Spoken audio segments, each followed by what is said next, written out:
Hello, friends. It is Monday evening, 6:47, and day 27, I believe, of my challenge. And so I just got back from a grocery run. So let's take a look.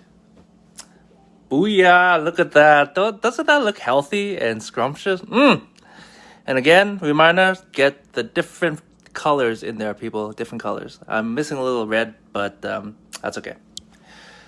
I took a chance. I was figuring it's Monday after Christmas weekend. I wonder if the veggies are fresh. And yeah, there wasn't a great selection, so that's okay. Um, and just in case you're wondering, I'll probably end up making a simple stir fry and maybe with some rice or some noodles. And maybe I'll bake up some yam fries with some salt and pepper. Yummy, yummy. But today I want to just share with you something called personality types. Did you know that there are actually different personality types? There's actually a lot of different systems out there, like the Briggs, which is a qualitative one. There's the Big Five, and there's a number of different systems out there. But when I first started my personal growth journey, I actually was introduced to a book called Your Personality Tree. And so I'll talk about that. It talks about 4 different main personalities. And they are sanguine, melancholic, choleric, and phlegmatic. And so it's based on 4 different humors or liquids in the body. I forget. But anyways, just to quickly describe them, the sanguine, the personality type is someone who likes to have fun. They typically act before they think. They're the life of the party. They want to get noticed. Okay, so their need is to be noticed, basically, right? Look at me, look at me, and because of that, sometimes they may not be situational aware, or they may forget details. And so there's strengths and weaknesses for each personality type. It doesn't mean any is right or wrong or better or worse than another. It's just understanding them. Second one is the let's go melancholy.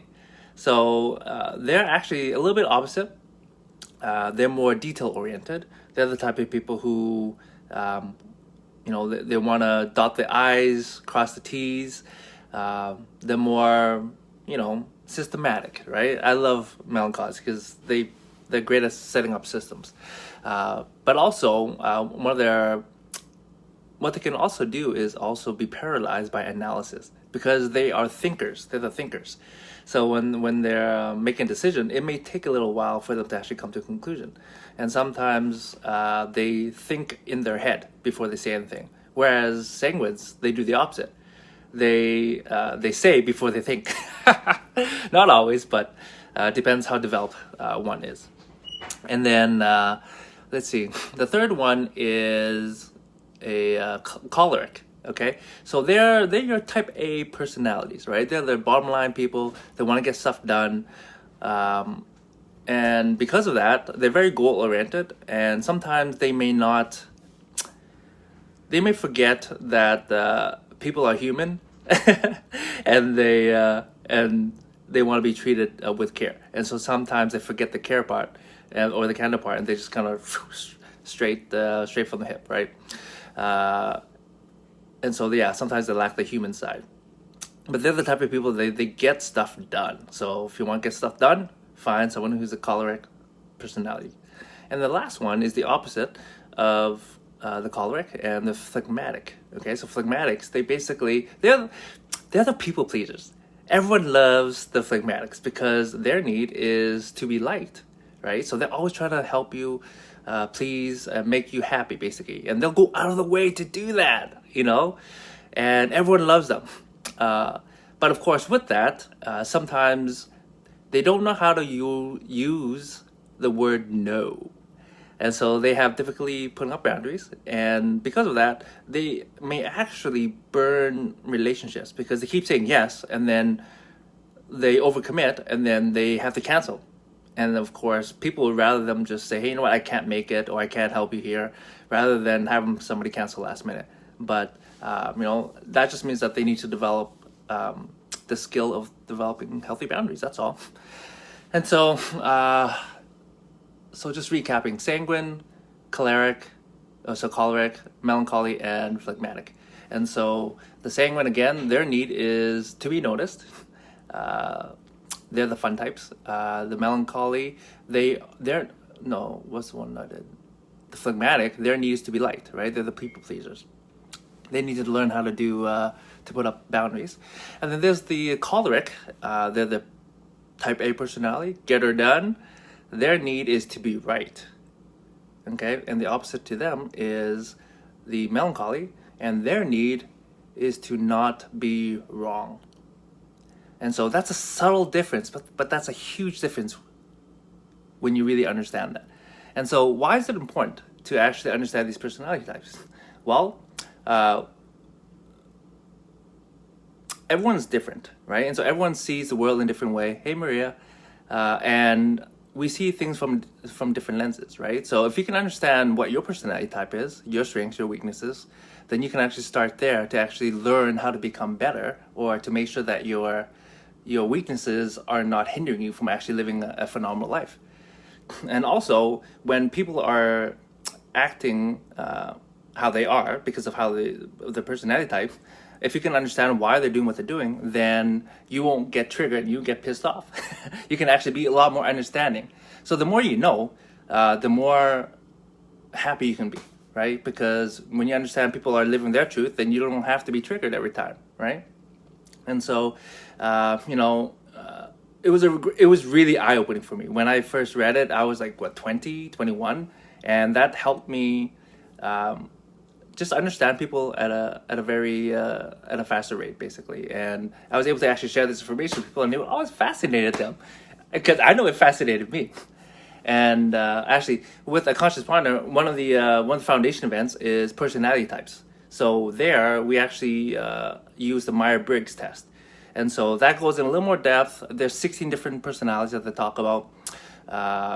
And, if you've ever actually done the Myers-Briggs test online, a quiz, you'll get 4 letters. But I would caution you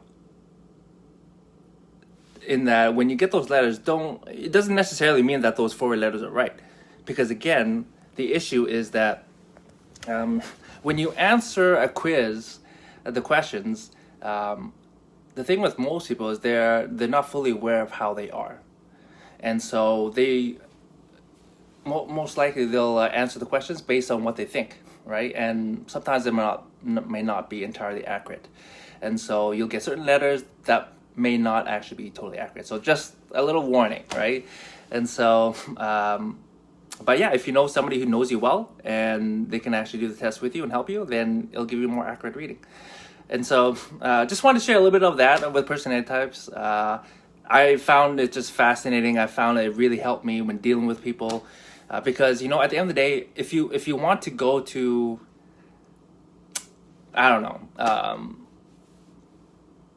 a seminar or something, right? Guess what?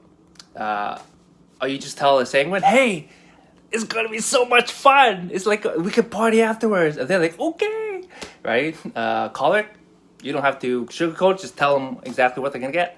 A melancholy, give them an itinerary, what is actually going to be covered. They'll be happy.